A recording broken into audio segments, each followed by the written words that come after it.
Questions or observations like usual?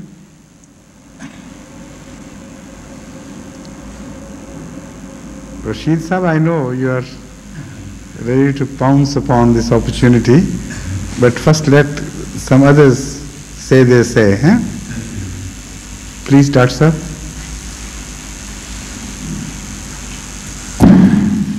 Yes, something about righteousness, the question. But I read the Ayat al-Quran and then I put the question to you, sir. Yes, please. Go ahead. لِلَّهِ مَا فِي السَّمَاوَاتِ وَمَا فِي الْأَرْضِ لِيَجْزِيَ الَّذِينَ سَعَوْا بِمَا عَمِلُوا وَيَجْزِيَ الَّذِينَ أَحْسَنُوا بِالْحُسْنَى الَّذِينَ يَجْتَنِبُونَ كَبَائِرَ الْإِثْمِ وَالْفَوَاحِشَ إِلَّا اللَّمَمَ Yes. إِنَّ رَبَّكَ وَاسِعُ الْمَغْفِرَةِ هو عالم بكم إذ أنشأكم من الأرض وإذ أنتم أجنة في بطون أمهاتكم فلا تزكوا أنفسكم هو عالم من اتقى. Has the past life, our life underground, or we were nothing, or we were in our belly as an embryo in our mother's bellies, has any bearing upon the tazkiyat an-nafs? Because as is clear that without our hardships and without without this you can't get the tazkiyah nafs. How is it that Allah says that I know you very well from when you are nothing, when you are in the belly of your mother as embryos?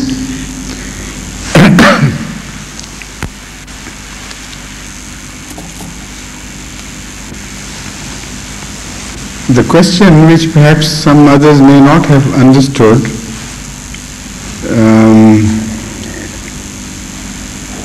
initially deals with the relationship of one's being in embryonic stage and his later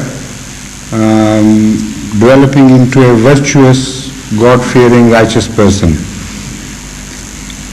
He believes that in the verse which he has quoted, Allah has mentioned, but he believes it to mean something which may not be right. He perhaps has not understood the import of the verse. So when I say he believes, I mean he believes in that verse in a certain way, which I perhaps disagree with.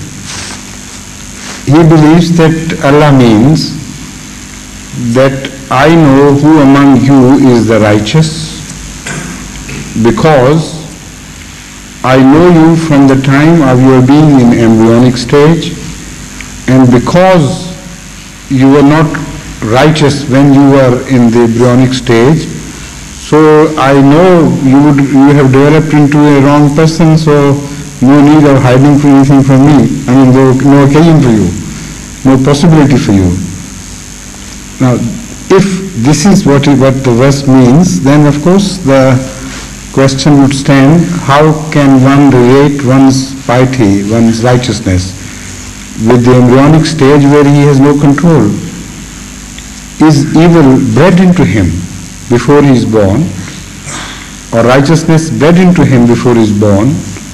If that is what Allah means, then why put him to question? Why bring him to books? Because everything then which follows is something which is bred into him. He can't help it. He has no volition. This is the full question as developed, as I understand him correctly. I hope if I understand him correctly. Is that what you wanted to ask? Right. So I disagree with Dr. Sahib in as much as the import of this verse is not that Allah wants to point out that a man is made evil in his embryonic stage.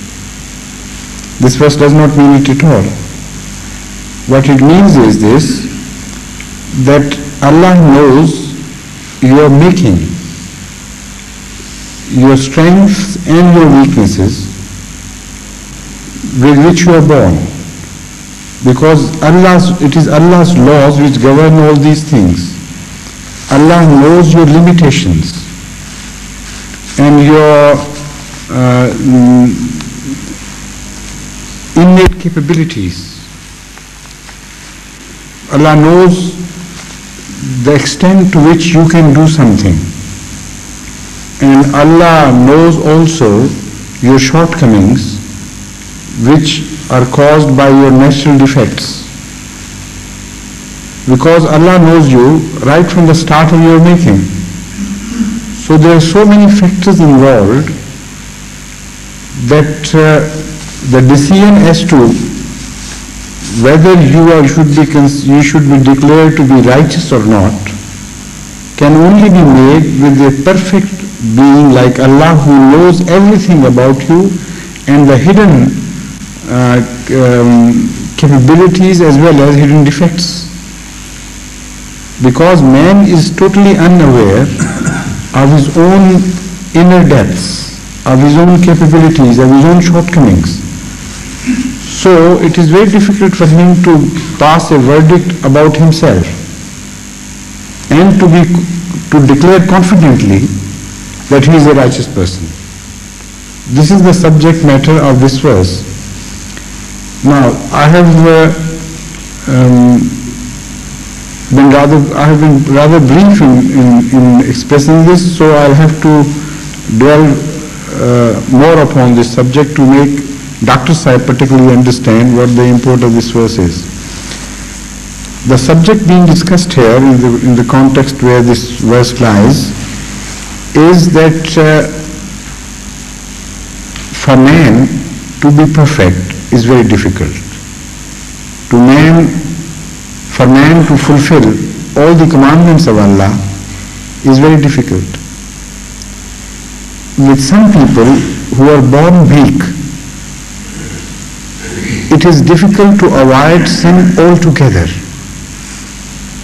So if such people who are born weak or whose circumstances are such that for them to become pious and righteous is very difficult, if not impossible, for them let it be suffice that if they shun big important sins or big sins, is kabair as they're called,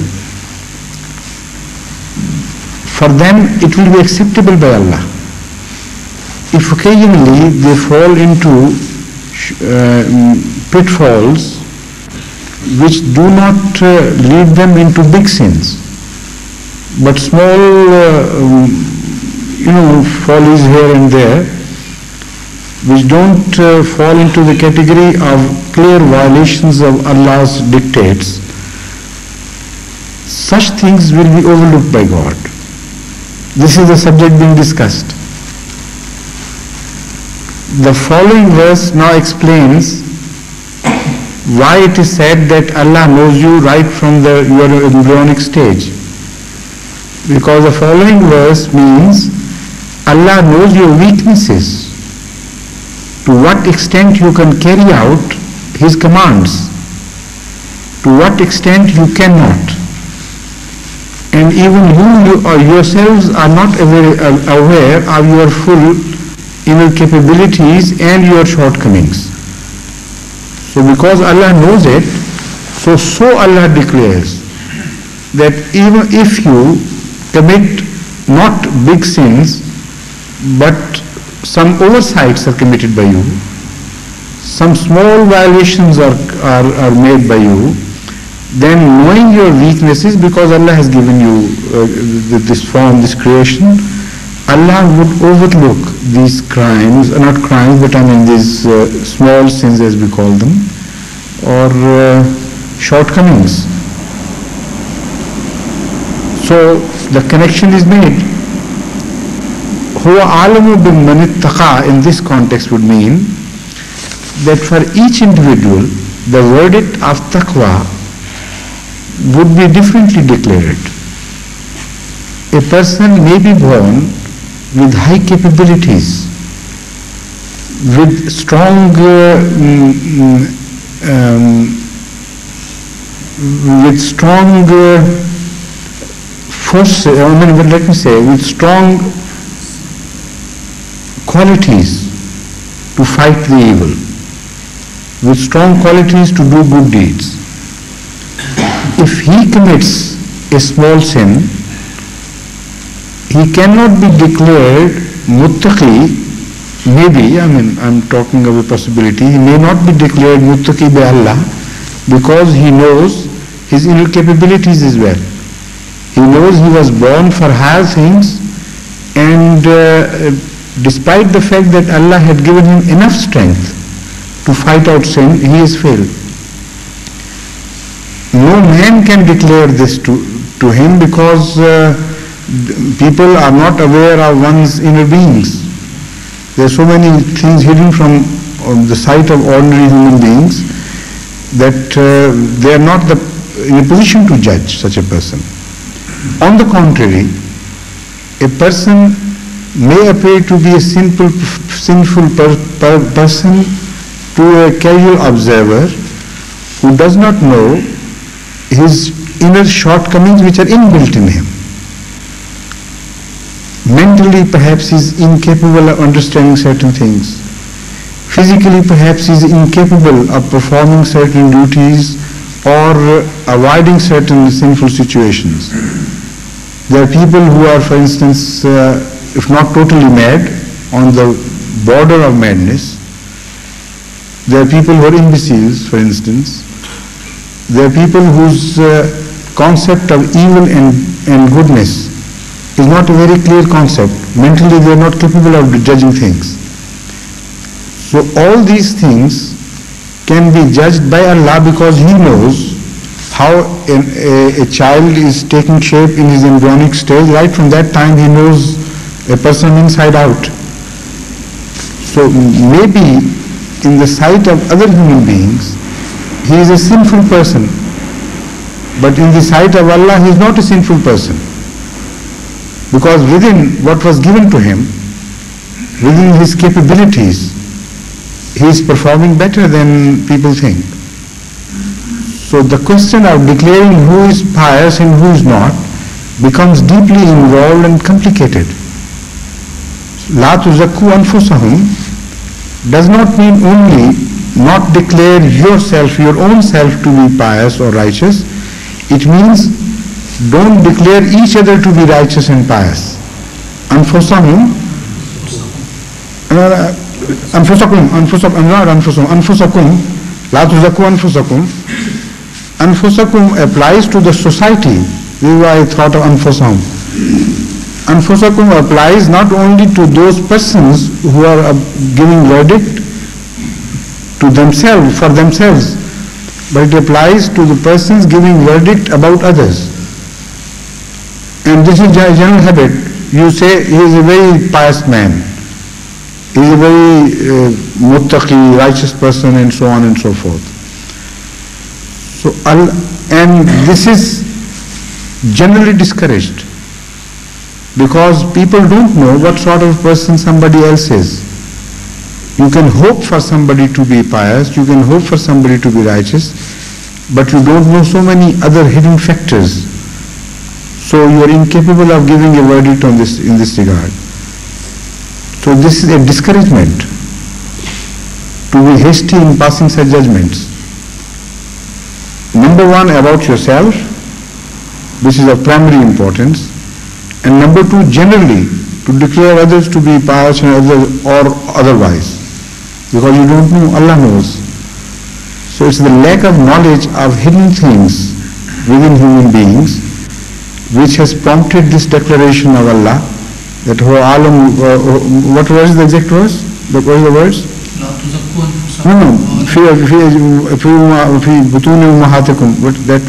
verse. No, read the full verse here. Starting from is antum ajinnatun has this is not the verse as it starts. There are a few words missing in the beginning.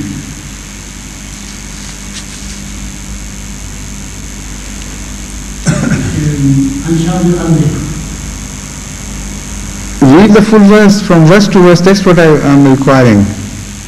You just recited it a few minutes ago. Is antum ajinatun fi butuni ummahatikum. What is the first part of this verse? It doesn't start from is antum. Yes, please go ahead. Yes? Huh?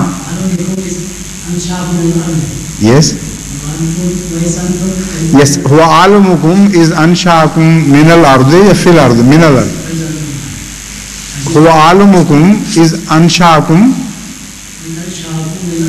minal ardi. Wa is antum ajinnatun fi buyutikum. Yes, that's right. I wanted to refer to the first part before the expression of is antum ajinnatun. Allah takes you further back. Allah does not start from your state of your embryonic state, from where you started the question. Allah wants to point out to the inherent qualities of your creation starting from the origin of life. So you missed that important part, which means that all that man is made from, whatever characters are inbred into him, right from the start of origin of life, all that is known to Allah. And the stage of is antum fi wa is antum ajinnatum fi butuni ummahatikum is the second stage which Allah mentions. That also proves the point that man, before he was born by mothers, was in existence in some form or the other, to which Allah is relating in this verse, prior to his being given birth as a human being by his mothers. There was a continuity of his life before even he was born, and he has inherited so many things, so many characteristics from his earlier states. Allah knows those characteristics as well. So this verse covers a much larger period of human life than you can apparently judge from the meaning. I mean, you can apparently guess from the meaning of this verse by a cursory examination. In my opinion, the first part is important in this regard, that it covers the whole span of life as such. Before coming into being, whatever form man went through, human beings went through, all that period is covered by this verse, and Allah tells us that, in other words, He knows us inside out, every bit of us, all that we are capable of. So leave the judgment to Allah. He knows who is righteous and He knows who is not righteous. Does that answer your question, or you still have something? Beg your pardon, go speak into the microphone. We are more muttaqi and we are more fazl and sheikh and 7 hajj. We have done 20 hajj, and why Mirza Sahib was prophet of God. Even he himself never knew he is muttaqi than all of the world. And say, that Mirza Sahib are the Anbiya of prophet of God. They were more muttaqi than you. So we never knew that. No, but this is not the meaning does not fit into the context of this verse. As I have tried to explain, the verse deals mainly with the human capabilities and human shortcomings. And because human capabilities and human shortcomings are a very complex subject, and they may vary from individual to individual, so it is not for anyone to judge anyone else. And even one cannot be his own judge in these regards, because there are so many factors hidden from his eyes which are not hidden from the sight of Allah. This is the meaning. And Allah extends the period to even before you were born as human beings, and says that all this is in Allah's knowledge. He knows how He created you and to what extent you can do something or otherwise. So leave the judgment to Allah to declare you as a righteous person or contrary, and human beings are not capable of giving a verdict on this regard. So when we say somebody is pious, somebody is righteous, it's only expression of hope. It's not a verdict. An expression of goodwill for somebody, that we hope he is righteous, apparently he is righteous, that is what we can say, not beyond. So to say that much is not forbidden. Another aspect which has to be kept in mind is this, that to hope for someone to be good and to consider someone to be good is not wrong according to this verse. Don't misconceive the meaning of this, because in other places Allah tells you to think well of your brothers and your other fellow beings. So when you think of well of others under the obligation of that verse, naturally if somebody asks your opinion about someone, unless you have a positive evidence to the contrary, you have to say he appears to be a good man. Because the Holy Quran has enjoined upon you to think well of others. So in that sense you can give your declaration. But that declaration will be of a general sort and would apply to every people, or everybody. It is not contrary to the injunction of this verse. What is meant here, don't take undue pride in your self-styled righteousness. Don't declare certain people to be righteous as if you are God and you are passing judgment. For instance, in the community you have noticed, some people want to build up certain personalities and they start this propaganda, that person is a very righteous person. Now that particular style of propaganda is forbidden according to this verse.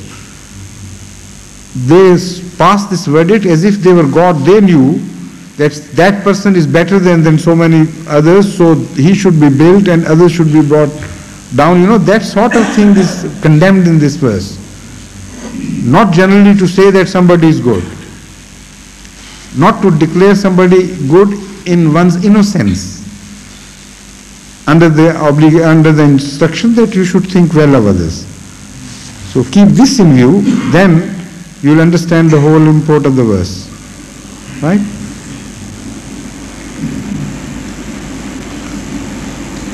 Question? Well, I've got a number of questions and comments to make. Pardon? I've got a number of questions and comments. Yes. Please. It's come to my notice quite sharply recently that there are some Christians who understand the second advent of Elijah and the person of John the Baptist to be almost reincarnation, or as if the same soul of Elijah was transferred onto the John the Baptist. No, but if they do, they have no right to do so, because it cannot be inferred from the biblical account. Neither from the Old Testament nor from the New Testament. So we are not here to cater for all the distorted imaginations of others. This subject is dealt with straightforwardly on the basis of what the author of this pamphlet has found in New Testament as well as in the Old Testament. It's quite clear to the majority of Christians. If there are a few odd men out, there could be some others who may interpret it even differently from this. So we can't, in a small pamphlet, cover all the possibilities, all the views of all the people who have ever read Bible. Okay. This is the general view. Well, the first question actually follows on from this. I don't actually know much about the history of Elijah.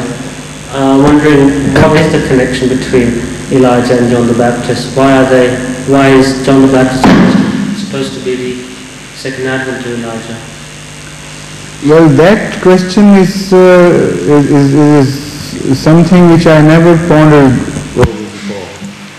In fact, it's quite interesting.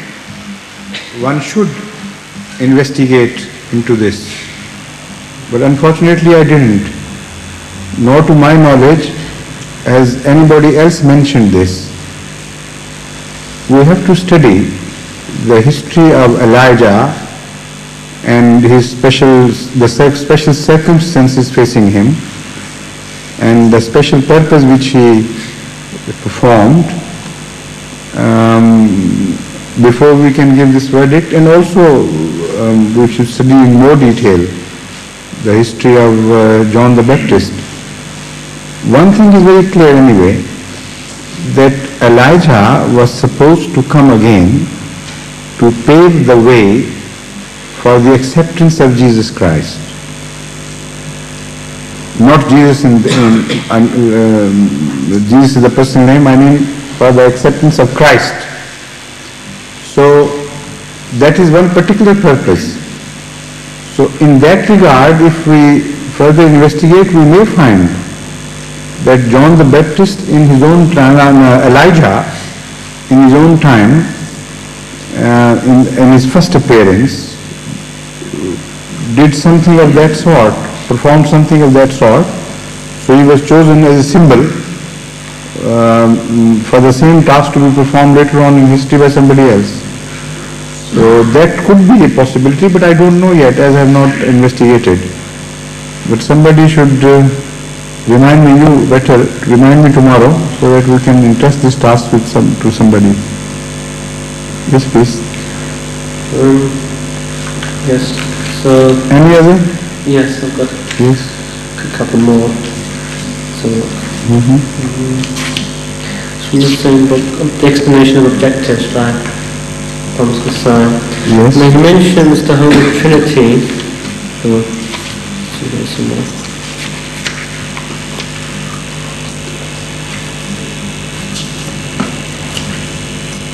Oops, I think I lost it.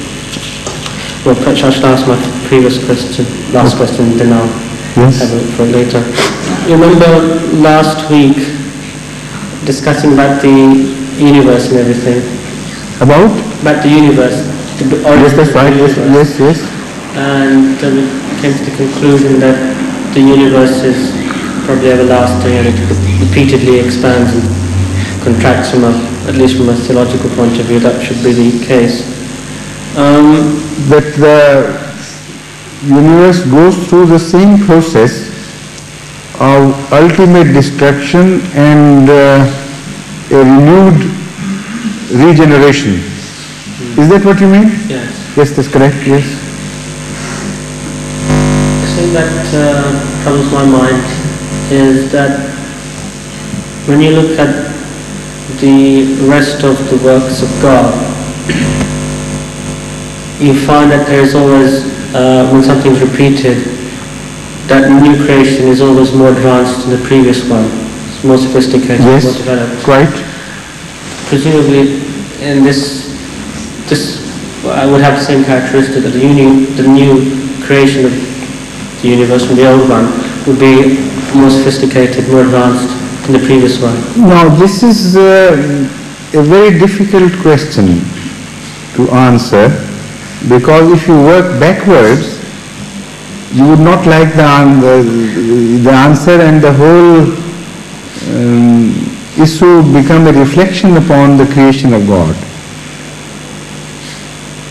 Because if you work backwards, that means this universe, when created in the previous time, was less perfect and had less good qualities than it was created this time. And a step further and a step further back, then you will come to the ultimate conclusion that if there was a first time of creation, the universe was in a very bad shape as compared to its present shape.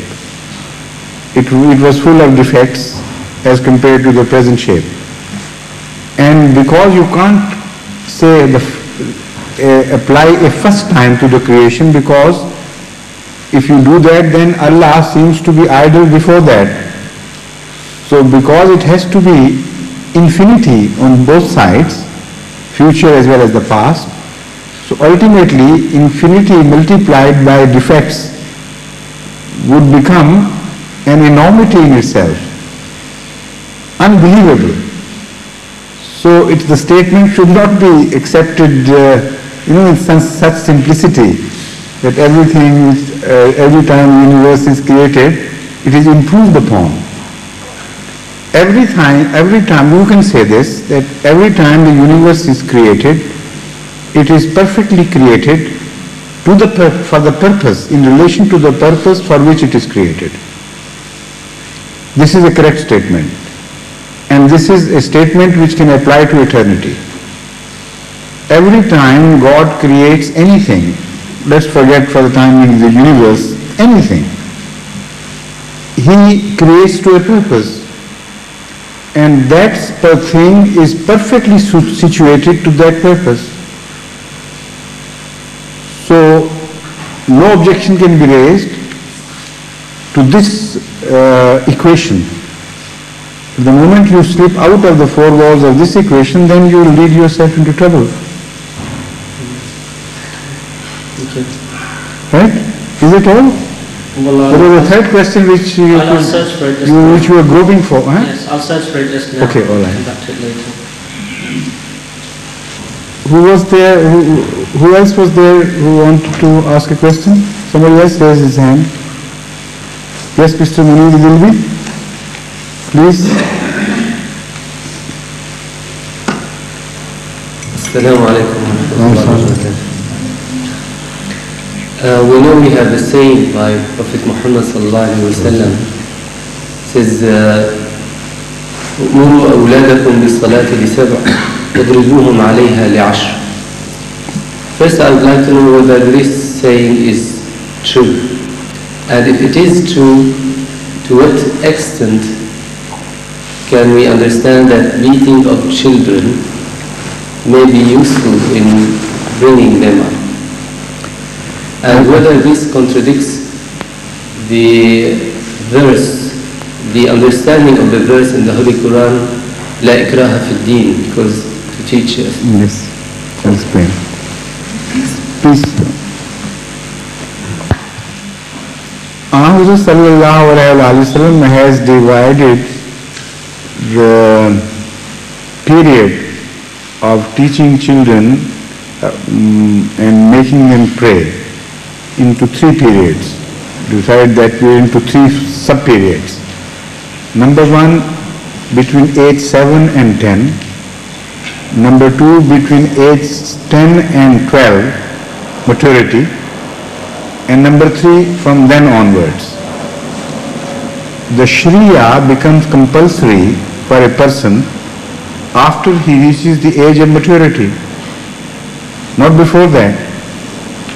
So whatever belongs to the first two periods, between 7 and 10 and 10 to 12, belongs to a period when Sharia had not become compulsory for the child. And whatever is said about the period after maturity or majority, that is about the period when Shariat had become compulsory. So you can't find a single reference in any tradition of Hazrat Rasul Kareem sallallahu alaihi wasallam where he allows any person to force a prayer, to force some person to pray, whether he is his child or other relative, after the age of maturity. He speaks in that limited period where deen had not become compulsory, so la ikraha, the question of la ikraha was not applicable. The question of la ikraha comes into play the moment the deen becomes compulsory for somebody from Allah. And from that time on, nobody has a right to interfere and force somebody to follow Allah in matters to which this pertains. I mean, this does not have unlimited application. It has certain exceptions which can be explained later on, but that will, enlarge this too far too much. I don't want to discuss that here. But for your question, let this suffice that up to 12, prayer had not become compulsory for the child. So you were training him of something which was not necessary for him to do. And that is the training period. And during that training period, judging from this tradition, we can conclude that you can apply force a little bit in other directions as well. Not only regarding prayer, but regarding other trainings. But not before the age of 10. Before the age of 10, you can only persuade children and try to win your point through persuasion and through love. But when they reach the difficult age between 10 and 12, when they become most nasty, and this is an observation, a universal observation in fact. Children who are still children but have crossed the critical age of 10 and traveling fast towards maturity, they are the most difficult children to handle, be they male or female. And they show some very ugly characters at that time. And they become most difficult psychologically to handle. That is the time when a measure of force is permitted to be used against them by way of teaching. And it is a measure of force only. Because in other traditions, Hazrat sallallahu alaihi wasallam has forbidden to beat a child, slap a child on the face. And that shows that still a child has a self-respect. And if somebody is slapped on the face, it's not just a measure of force applied, it's also an insult. And because also it's a delicate area, and an injury, a permanent injury may be caused by that, so Rasulullah is prohibited. So you are not permitted to use unlimited force by way of correcting a child or teaching a child, but a limited measure of force after your training of 3 previous years has failed. But it is not expected that that training, if carried out in good earnest, would fail, and you would require beating when the child has reached that age. Because studying from the life history of Ahmad sallallahu alaihi wasallam himself, there is not a single incident quoted where he himself had to apply that force to any child. And again, studying the life history of Hazrat Masih Maud alayhi salatu wasalam, we can again say that we can't be reminded of a single incident where Hazrat Masih Maud alayhi salatu wasalam had to apply force for teaching children. In fact, he abhorred the application of force in general. So this tradition of Hazrat sallallahu alaihi wasallam should be understood in the light of his own conduct, his own attitude towards children, and also in the light of Hazrat Masih Maud alayhi salatu wasalam's conduct, who came to revive the tradition of Hazrat sallallahu alaihi wasallam for this particular age. So things of history would become a things of present day reality. So judging from these two, I can assure you that if it is permitted as a last resort, not as an encouragement to indulge into this habit. And that is also permitted before deen has become a must for somebody. Only in the formative stage. once one has grown into his own individual personality, then he is answerable to God, not to you. Right? Any other question? Yes, please. Bashir Sahib.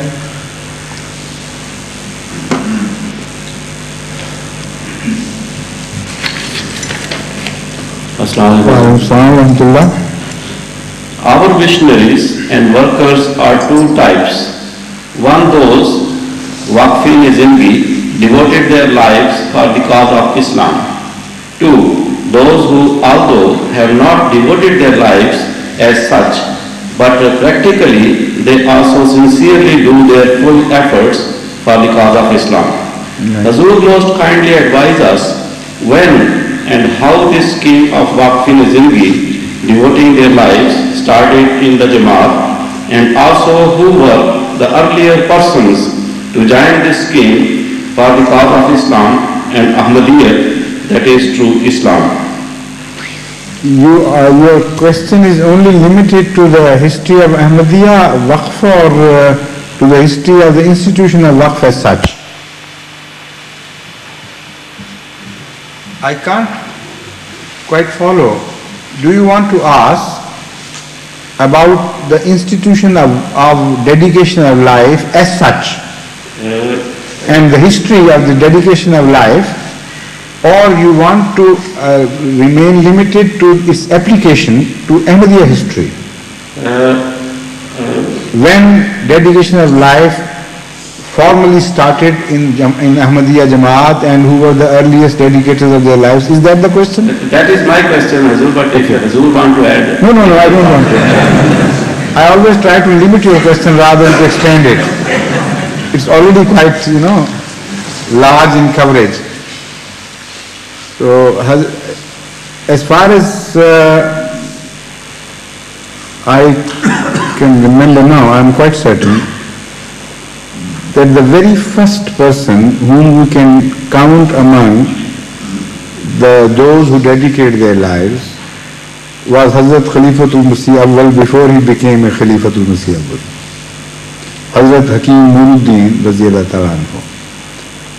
To my knowledge, there is no other companion of Hazrat Masih Maud alayhi salatu wasalam who preceded him in offering his life and all that he held for the cause of Islam without any condition, unconditionally. The very first book which Hazrat Masih Maud alayhi salatu wasalam wrote regarding his full plan of action concerning the victory of Islam is entitled Victory of Islam, Fateh Islam. It is one of the earliest literature produced by Hazrat Masih Maud alayhi salatu wasalam. In that he mentions the name of Hazrat Khalifatul Masih Awwal as Hakim Nuruddin, and also gives an excerpt of his letter, reproduces one of his letters, in fact, in toto. And if you read that letter, then you will understand the true spirit of dedication of life. Hazrat Khalifatul Masih Awwal has dwelt upon the subject in detail, counting each thing which can be dear to somebody, and telling Hazrat Masih Maud alayhi salatu wasalam that this belongs to you, this is what I have, and this belongs to you, and this belongs to you, and this belongs to you. And the way he has done it is so impressive that Hazrat Masih Maud alayhi salatu wasalam seems to be very deeply moved. And the following comment which he makes there is so wonderful comment that one feels like giving up everything one holds for the sake of that comment which Hazrat Masih Maud alayhi salatu wasalam made about Hazrat Khalifatul Masih Awwal. So the history of dedication of life, in my opinion, in Jamaat Ahmadiyya, start with Hazrat Hakim Nuruddin Khalifatul Masih Awwal. But that is where somebody, some grown-up, dedicated his own life. But dedication of life is not something which is limited to a person dedicating his own life. It can be extended to other regions, where somebody is dedicated even before his birth. Like Hazrat Ibrahim ﷺ dedicated his sons to be born.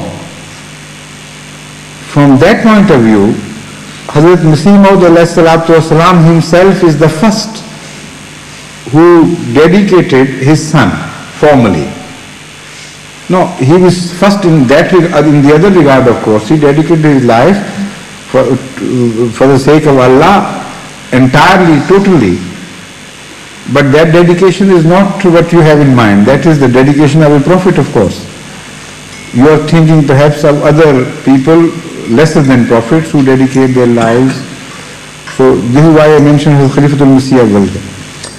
But as far as the institution of dedication of children is concerned, Hazrat Masih Maud ﷺ is the first, because before Hazrat Muslim Maud was even born, before he was even conceived, before even there was a question of a possibility of his being born, he dedicated him and prayed to Allah that he give him the child of his dreams, so that when he dedicates him, he dedicates some being who is so useful for Islam that not only is he useful for one generation but for generations to come, and so widely that his effect would be felt all over the world. So the history of dedication of children starts with Hazrat Masih Maud ﷺ. And the first ever child who was dedicated to the service of Islam was Hazrat Muslim Maud himself. As far as the present system of dedication is concerned, this was started by Hazrat Muslim Maud, the present institution of dedication, that formal institution I mean. Hazrat Muslim Maud, I think, started it with the founding of Tehreek-e-Jadid, as far as I remember.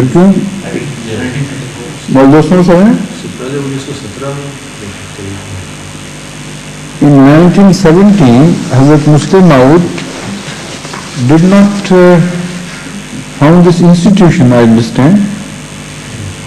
Did he?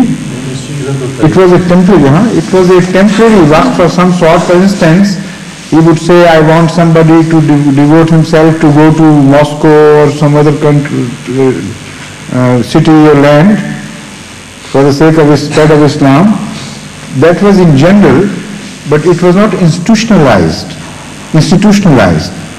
Now I'm talking of the institution of waqf as we find it today, which we have inherited.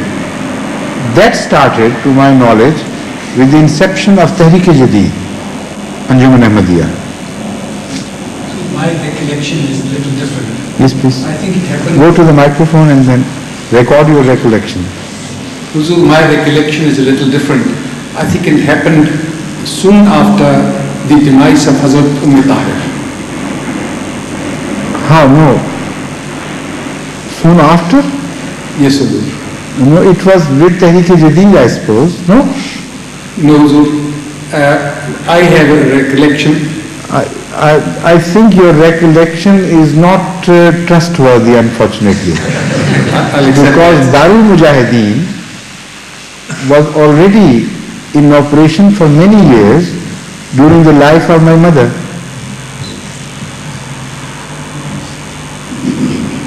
She died in March 1944, and Darul Mujahideen was founded.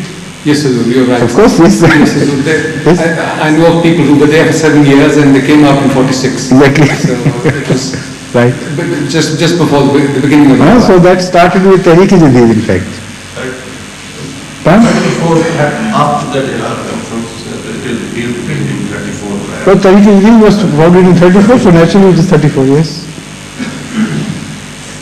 Is that enough for as an answer to your question?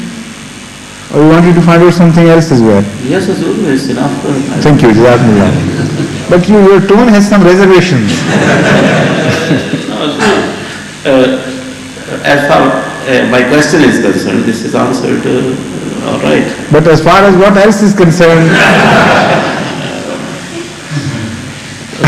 Hazur said in the beginning, some other time I'll ask Hazur to explain from the start. Not today. all right, thank you.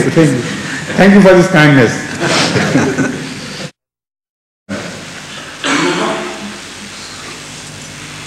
So may I ask two questions?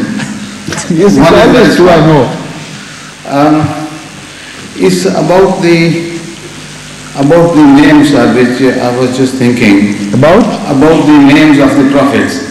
Yes. Sir, during your question and answer sessions, whenever you mention the names of the prophet, Jesus, Moses, Noah, Joseph, Ishmael, yes. Jacob, is it not better to say the words what the Holy Quran has mentioned? Hazrat Musa, Hazrat Isa, Hazrat Harun. Hazrat, where is the Holy Quran? No, what I mean is give Where has Holy Quran mentioned Hazrat Musa? I never read it anywhere in the Holy Quran. Not No, I mean Musa, Harun, Isa, to give them the proper name as mentioned in the Holy Quran. Of course, we give them we remember them by their proper names as mentioned in the Holy Quran. But when you address the English-speaking people, they are not used to those names as mentioned in the Holy Quran, but they have a slightly different version of the same pronunciation of the same names as used in the Bible. So to make things understandable for them, we have to use that pronunciation of the same name. For instance, we can say Johanna, but they will not understand it. So we have to say John the Baptist instead of Johanna. We can say Yunus, but Muslims can understand all right. The non-Muslim Christians or Jews cannot understand what we mean by Yunus. So when you are preaching to someone, you have to use a language which is understandable by such a person. So naturally, out of compulsion, we have to use that pronunciation of the same names, which is familiar to them. That is the only reason, right? Second question, sir. Yes. Sir, in the Holy Quran, in Surah Hamim Sajda, Allah Ta'ala has said, فَإِذَا الَّذِي بَيْنَكَ وَبَيْنَهُ Adawatun. كَأَنَّهُ وَلِيٌّ حَمِيدٌ. That's right, yes. Sir, our Holy Prophet is the exemplar for us. He is perfect. Why Allah Ta'ala has said this about him? What? فَإِذَا الَّذِي بَيْنَكَ وَبَيْنَهُ أَدَاوَةٌ. About what he has said about him, I can't understand this. Please explain. Allah Ta'ala has mentioned, فَإِذَا الَّذِي بَيْنَكَ وَبَيْنَهُ أَدَاوَةٌ كَأَنَّهُ وَلِيٌّ حَمِيدٌ. That's right, yes. So what is difficult to understand about it? You see, sir, Allah Ta'ala has addressed him and told him to do all the, I don't know how to explain really. So if you don't know how to explain, how can I answer? What is not explained to me? May I ask another question? All right. Thank you. Jazakumullah. Please. So could you kindly explain about Surah Hashar? This is لو أنزلنا هذا القرآن على جبل لرأيته خاشعا متصدعا من خشية الله. Yes. وتلك الأمثال نضربها للناس لعلهم يتفكرون. Could you kindly explain the meaning of this in context with يتفكرون, please? What I want to know is, sir, with in relation to the word yatafakkarun? Yatafakkarun. Yes. The meaning of this first, and then the way Allah Ta'ala has given this example. Would you kindly elaborate, please? Well, Allah Ta'ala has illustrated to us the importance of the Holy Quran in this verse. لو أنزلنا هذا القرآن على جبل لرأيته خاشعا متصدعا من خشية الله فتلك الأمثال نضربها للناس لعلهم يتفكرون. By explaining تلك الأمثال نضربها, Allah has reminded us that when Allah says, if the Holy Quran were to be revealed to a mountain, that mountain would fall to pieces and would be rent asunder with the might of this word. When he says that, immediately he reminds us that you should not take mountains to be literal mountains. وَتِلْكَ الْأَمْثَالُ نَضْرِبُهَا لِلنَّاسِ. They are just illustrations to make you understand certain things. So this is a pointer, and in which lies the key to the understanding of this verse.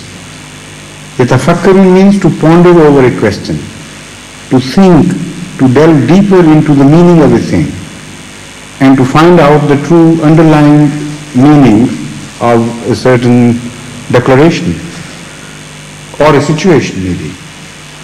So tafakkur is that mental exercise, to ruminate a thing, to ponder over a thing, to investigate in one's mind and to go deeper into it. So Allah says that just don't take it literally at the face value of this statement, that had we revealed this to a mountain, it would have fallen into pieces. Don't take it literally. We mean something else to tell you. Ponder over it and find out the true meaning. Then you will understand the import of this verse. This is the general declaration. So what is the true meaning? What is considered by mountains? In the Holy Quran itself, we see mountains, the word mountains, applied to sometimes great nations, sometimes to great people. And by the mountain it is meant somebody with the capabilities of mountains, who has lofty capabilities and very who is a mountain of strength, for instance, because the same word is used in other places to denote the same meaning. For instance, about the Holy Quran, in another place, Allah Ta'ala refers to not only to mountains but also to the earth as such and to the heavens.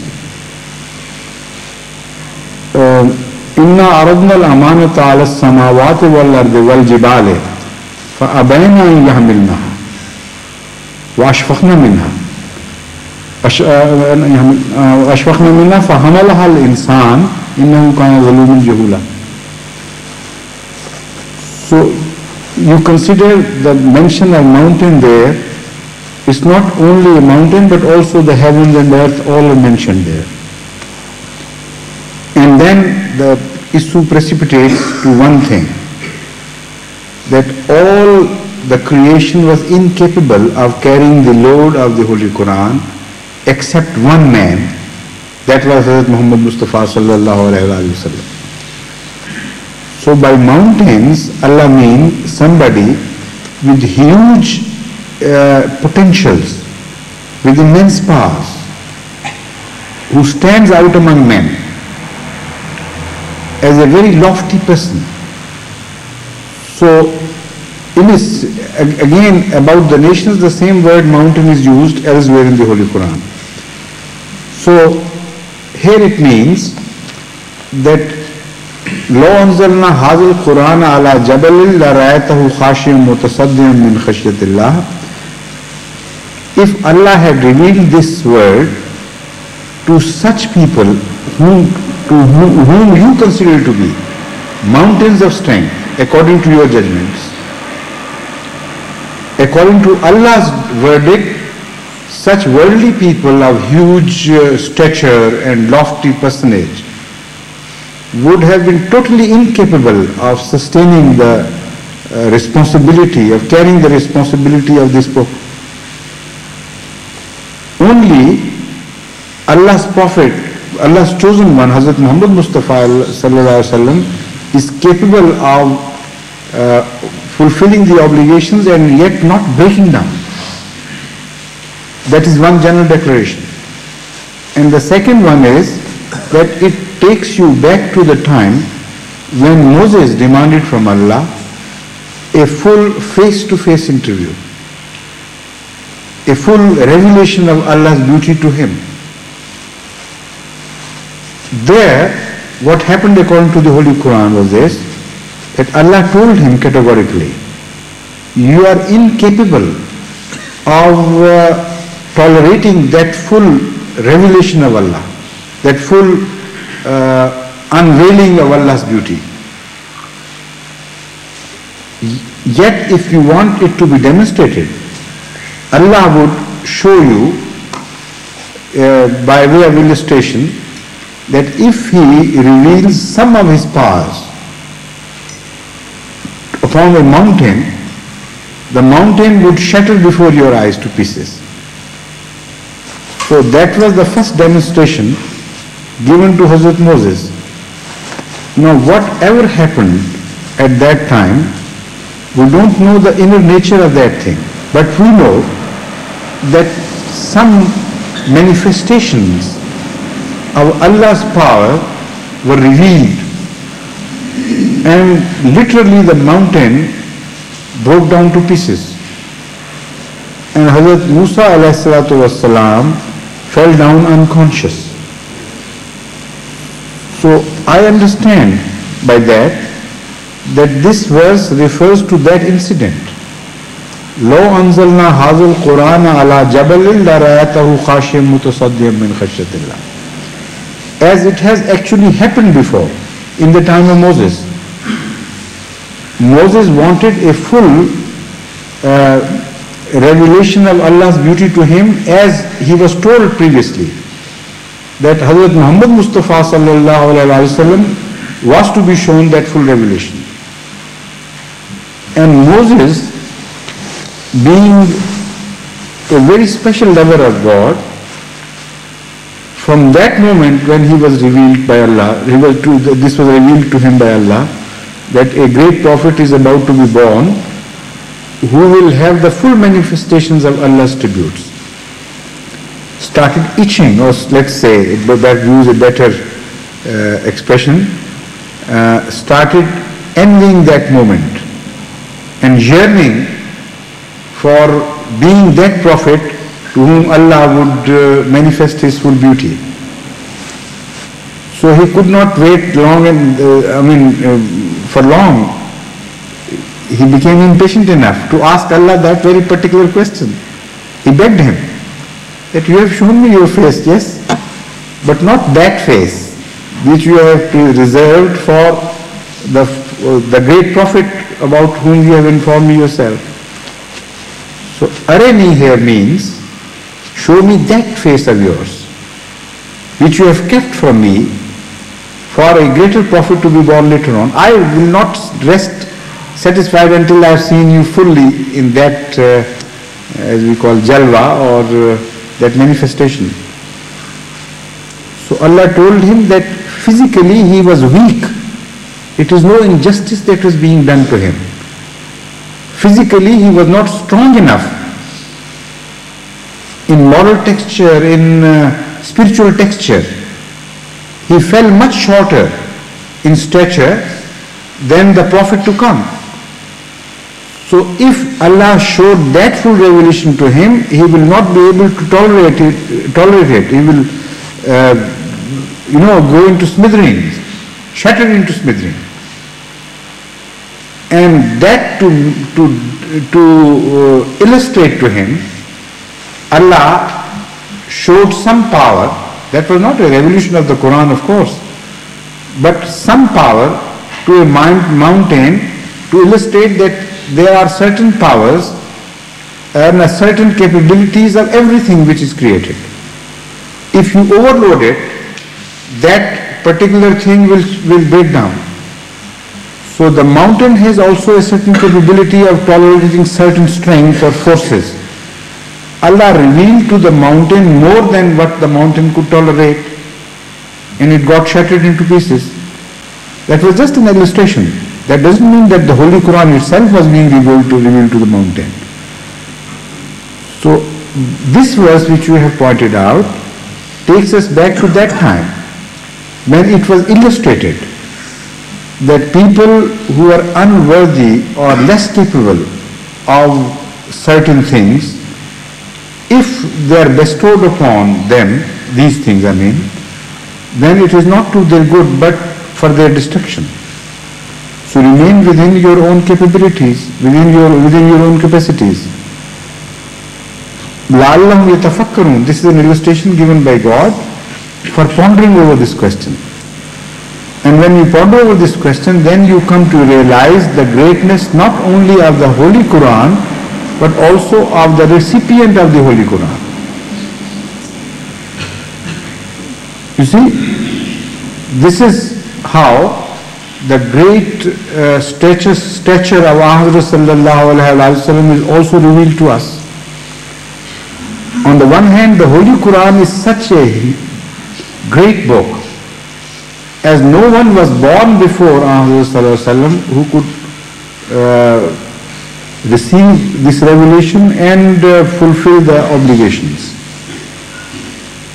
So this is the greatness. So no such book was ever revealed before. This is the first declaration.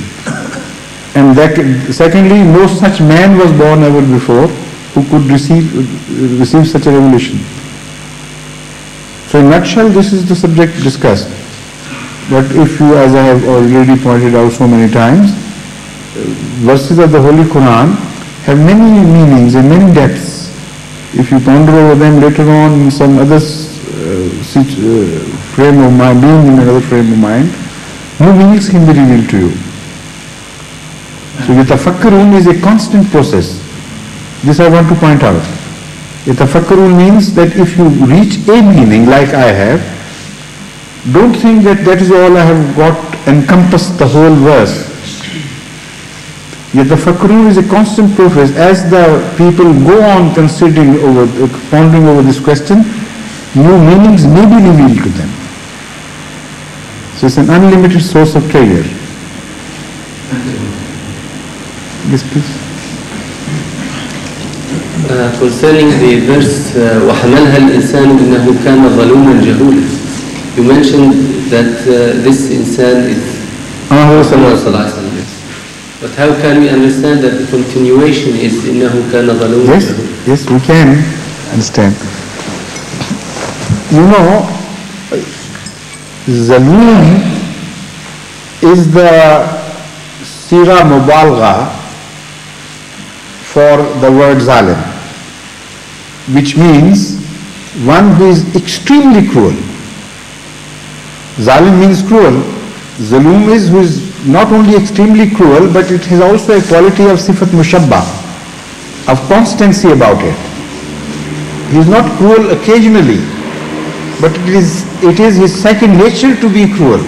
Zaloom is a constant state of cruelty as applied to some person. So here, this is a very heinous, apparently, and a very ugly word to be used against a good man. But here the very best of human beings is addressed as Zaluma. Why? In what sense? In the negative sense of this word, that is to say, he is not Zaloom to others, but he is Zaloom to himself. He is extremely cruel to himself. He saw this load. He understood the full meaning of this responsibility. He knew what this load, carrying of this load would do to him. Yet for the sake of others, he went forward and accepted this load, seeing eye to eye with all that was going to happen to him. So he was extremely cruel to himself. And if you look at the question of cruelty from this enlarged angle, then you will consider that it is the direction of cruelty which will decide the issue of whether this word is a word of praise or a word of condemnation. Those people who are cruel to themselves, they go on improving. They deny themselves pleasures. They impose upon themselves restrictions of certain nature. They don't let themselves go according to their desires. The result is that such people who are constantly cruel to themselves, they achieve great things. وَمَنْ بَلَغَ الْعُلَىٰ سَهْرًا لَيَالِي, who has reached great lofty heights, he turned the nights into morning, into days. That is to say, he put in a lot of labor and hardship. He went through a great hardship. So here Zuluma means a person who for the sake of others, for the sake of a good cause, does not spare himself at all, shows no leniency, no mercy towards himself, with the result that it is Allah who from time to time has to remind him of his own duties towards himself. For instance, Allah tells him, لَعَلَّكَ بَاخِرٌ نَفْسَكَ عَلَىٰ أَثَارِهِمْ إِن لَمْ يُؤْمِنُوا بِهَذَا الْحَدِيثِ أَسَفًا. Don't be cruel, that much cruel to yourself. You're killing yourself for the sake of others, for the sake of those who deny, who refuse to believe in you and have chosen destruction for themselves. So this is the quality of Ahmad sallallahu alaihi wasallam in these terms, which has been described as a word of praise. It is not the only time that the Holy Quran has used such expression. In other places as well, the Holy Quran has used this style of using a word of praise for condemnation and a word of condemnation for praise. For instance, in other places, a apparently wrong word has been used to praise Hazrat sallallahu alaihi wasallam. And the earlier commentators of the Holy Quran did not understand this, so they were really surprised. They tried to mollify the situation by translating the word mildly. The word is وَوَجَدَكَ ضَالًّا فَهَدَى. Dal is something which has been positively condemned by the Holy Quran, by the very first surah. غَيْرِ الْمَغْضُوبِ عَلَيْهِمْ وَلَا الضَّالِّينَ. So how could one conceive Ahmad sallallahu alaihi wasallam to be dubbed as a Zal prior to becoming a prophet? So again, a very bad word apparently is used in a situation of a very high praise, which I will explain later. On the other hand, a word of praise is used as a word of condemnation in the Holy Quran in another place. وَزُقْ إِنَّكَ أَنْتَ عَزِيزٌ كَرِيمٌ. Now you taste of it. You are Aziz and Kareem, you are very powerful and very noble and very generous. I mean, respect, held in high esteem by others. So, taste fire of hell. Obviously, it means exactly the opposite. You lack all qualities of nobility. That is what it means. So, this can happen in the Holy Quran, and it has happened. And it's in fact an illustration of the highest qualities of highest excellence of the Holy Quran's language and phrases. In case of Dhallan, it does not mean a person who was totally deprived of righteousness or was suffering in complete darkness. Dhalla is a person who has lost himself in search of something. Like Zal can be applied to a person who has lost his own self in search of someone. Dhalla is a lost she-camel. So Dhalla here, the word Dhal here, as applies to Ahmad sallallahu alaihi wasallam, means that in love of God, in search of God, in extreme desire to reach Allah, You lost your own self. You lost all your own interests and all the interest in human beings. The one desire which obsessed you, the one thing which you lived for was to find your God, your Creator. Fahada.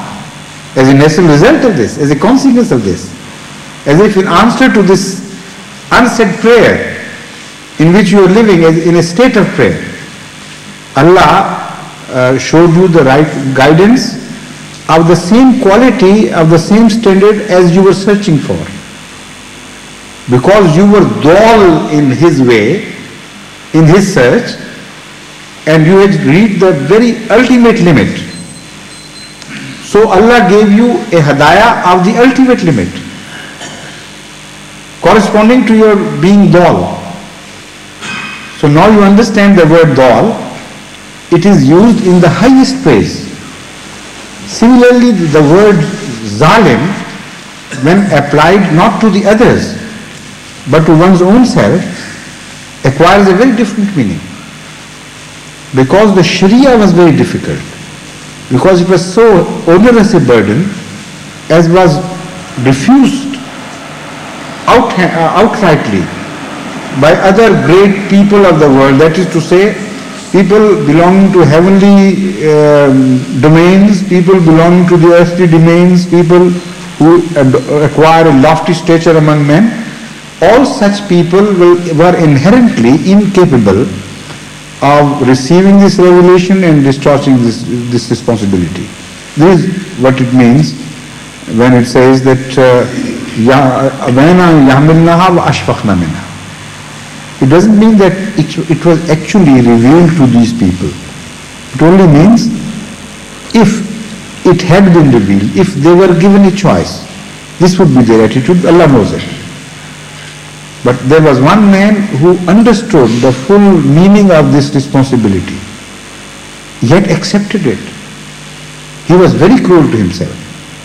Jahula is also a word which has been used by the pre-Islamic Arab poets in the sense of praise. Poets have applied this word to themselves in one sense, which is a sense of very high praise.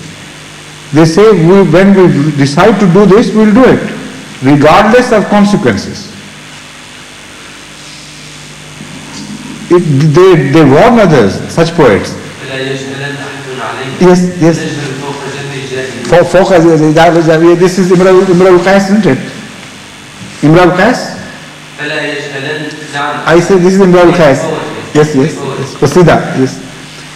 In other verses as well, I have read, the word jahil or jahul is used by the Arab poets by way of self-praise, in the sense that jahula means if somebody has decided upon a course of action he's brave enough to know the consequences yet face them, and who is capable of not caring for those consequences. This extreme boldness and quality of bravery is described in the old Arabic literature as jahalat. So jahula here in this context would mean that the Prophet who was a recipient of this revelation of the Holy Quran knew the consequences, yet he was brave enough not to care for those, for whatever may happen to him. So this is exactly what happened when Hazrat sallallahu alaihi wasallam was told in the beginning that people are going to turn you out of this town, this city. They will abuse you in all forms. They will oppose you with whatever power they hold, and they will be very cruel to you. This was told to him right in the beginning by the cousin of Hazrat Khadija. What was his name? Burqa bin Nawfal. He proved to be jahula in this regard. Say, all right, whatever may happen, I'm not going to budge an inch And he proved Jahula in this regard when Hazrat Abu Talib told him ultimately that it is no longer possible for him to extend him shelter. And the answer was exactly the same as the Holy Quran has described. Don't be under the misconception that I am carrying out this responsibility under your shelter. You extended it, well and good. But it is not for your shelter that I am doing it. Withdraw your shelter. Whatever you can do or whatever they can do to me, let them. I am not going to budge an inch. I will continue to discharge my responsibility which has been thrown upon my shoulders by my God. This is Jahula. And in this context is a word of very high praise.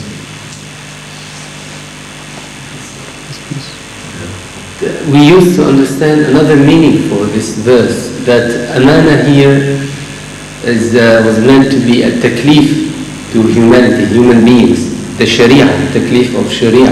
Yes. So in this case we used in my country to prove that it is a key for understanding that jinn as people or beings from alam ghaib is wrong, because they are not mentioned in this verse as to carry the taklif of sharia. So is it wrong to use it this way?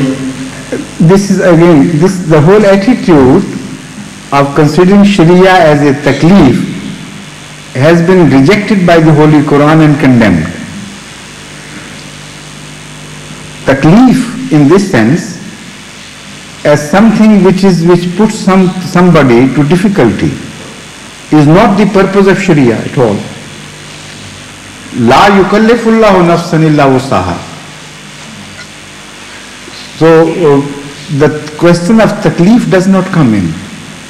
In fact, Ahmad sallallahu alayhi wa sallam has mentioned that woe to the earlier people who turned their sharia to curses, considered their sharia to be curses, as something which is to be avoided, something which has been, which is unwholesome or unpalatable to them. They consider it to be a taklif, as him, as something which one does not want to carry. The Holy Quran does not treat sharia as such. So the Holy Quran, after saying La yukallifullahu nafsan illa wusaha, teaches us a prayer. Rabbana La tahmil alayna isran kama hamaltahu ala alladhina min qablina. That means don't make us treat the sharia as isr, as you permitted the earlier people to do so. We don't want to treat this as isr. We want to follow the sharia in a wholesome manner, so that it is never a burden beyond our capacity. So the next prayer tells us, وَلَا تُحَمِّلْنَا مَا لَا طَاقَةَ لَنَا بِهِ. Don't ever make it a burden to us which is beyond our capacity. So if you are carrying out something within your capacity, it is never a punishment, never a load upon you. If it extends your capacities, then it becomes indeed a source of danger to you. So the Holy Quran does not treat Sharia to be a burden in that sense, as you have mentioned. In fact, the Holy Quran tells us that Sharia is something which improves our qualities, which without Sharia we will be under burden. The contrary is true, because the Holy Quran tells us that the purpose of Ahmad sallallahu alayhi wa sallam's coming, his advent, is to ease us our loads and make us walk lightly. لِيَزَعْ عَنْهُمْ, what is the full verse? Could you read? أَنْهُ إِسْرَهُمْ وَالْأَغْلَالَ الَّتِي كَانَتْ عَلَيْهِمْ. Do you remember the full verse? Anyone else?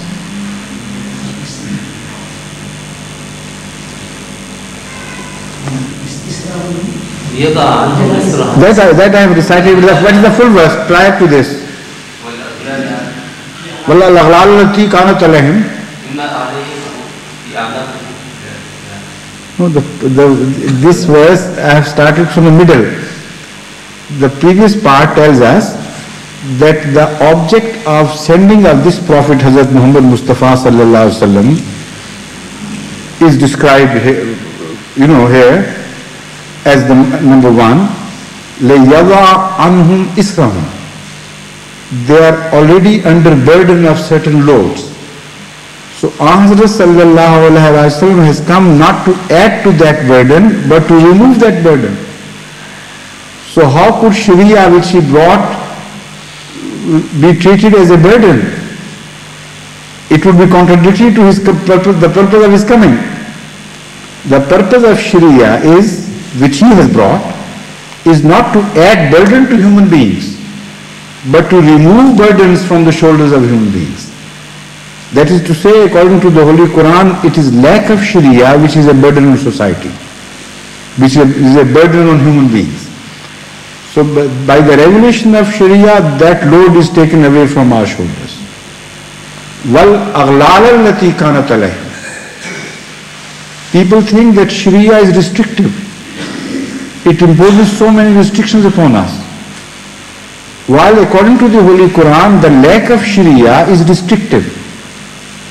It binds us in so many ways that our progress is stopped and hindered. So the definition of restriction is to be corrected first. What is a restriction? If you define restriction correctly, then you will understand that it is the obligations of Sharia are not restrictions. The lack of those obligations is a restriction upon human society, because it works as a hindrance in the way of their progress, in the way of their peace, in the way of all that is good for them. So that is restriction. So the concept of taklif about Sharia is totally rejected by the Holy Quran.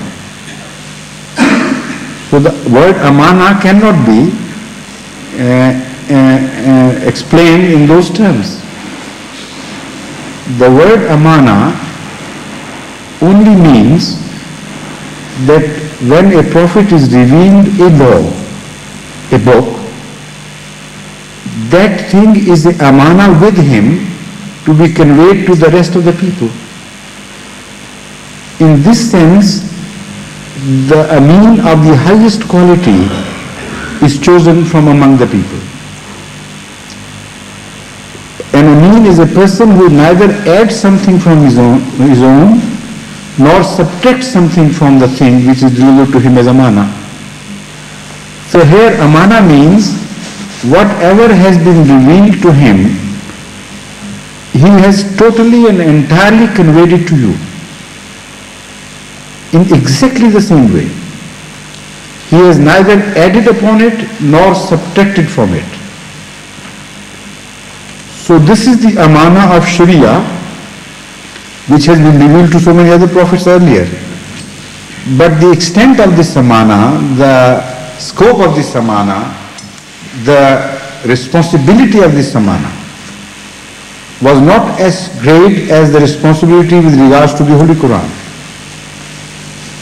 So Hazrat sallallahu alaihi wasallam fulfilled the objects of this amana, because when it was revealed to him, first of all, he himself had to act as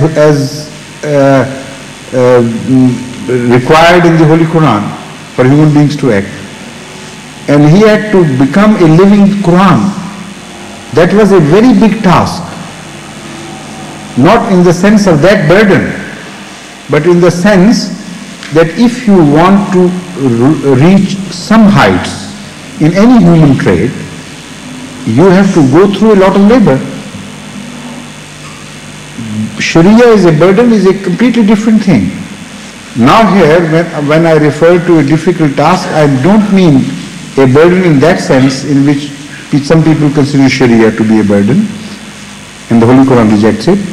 I mean an onerous task, a task which requires a lot of labor for the ultimate good of a person who is indulging in that labor. If somebody wants to become a great boxer, he has to perform certain things with perseverance, with sacrifice, continuously. And even then, he may not be able to reach to the height he has set for himself. So this is the sense of amana as mentioned in the Holy Quran. Allah Ta'ala told Hazrat Sallallahu Alaihi Wasallam the perfect path, the perfect way to all that is excellent in every region. Human beings can acquire certain excellences in various regions, in various fields of human activity. All that had been revealed in the Holy Quran to the last limit. And it was told to Hazrat Sallallahu Alaihi Wasallam to demonstrate it to the people. How immense the task is. For instance, truth. To say one should be truthful is an easy thing. It's easy to say that. But to become a truthful person in reality, under stress, that is a very difficult thing. People who are truthful by ordinary standards or even by the standards of people who are themselves truthful is, to begin with, it appears to be all right. But when such people who are considered very truthful in the society are put under greater stresses, they break down. They begin to think of excuses to wriggle out of that situation through some lies or some similar lies. So Hazrat Sallallahu Alaihi Wasallam was expected to demonstrate every quality that was praised in the Holy Quran to its maximum excellence to the whole mankind. So this is the meaning of that amana which could break the back of mountains. And yet he accepted it, knowing full well the responsibility and the extent of it, and performed that duty. That is the beauty of Hazrat Sallallahu Alaihi Wasallam. How much he might have suffered quietly and privately, you can't imagine. In so many regards, he had to attain the very summit of things, the very climax in each quality. And it is not an easy job. You can experience it yourself. People think that he was made a prophet and perfect man as if it happened like this, ordinarily. He had to put in a lot of labor, day and night. He had to stand up in the night before God and praying to Him and trying to reach, the very maximum of the import of the teachings. So this is how a prophet was born, the prophet of the greatest quality. And Allah knew how much he had to suffer. We didn't know. So it was essential for Allah to let us know that these good qualities did not come his way easily, as if they were sent by Allah and he received them. He had to put in a lot of labor. And the word zaluma indicates that labor. He had to deny himself many pleasures at every step of life, during day and during night, regarding all human spheres of activity. This is how he attained those great lofty heights. So this is the amana to which he was made ameen, and rightly so. Right?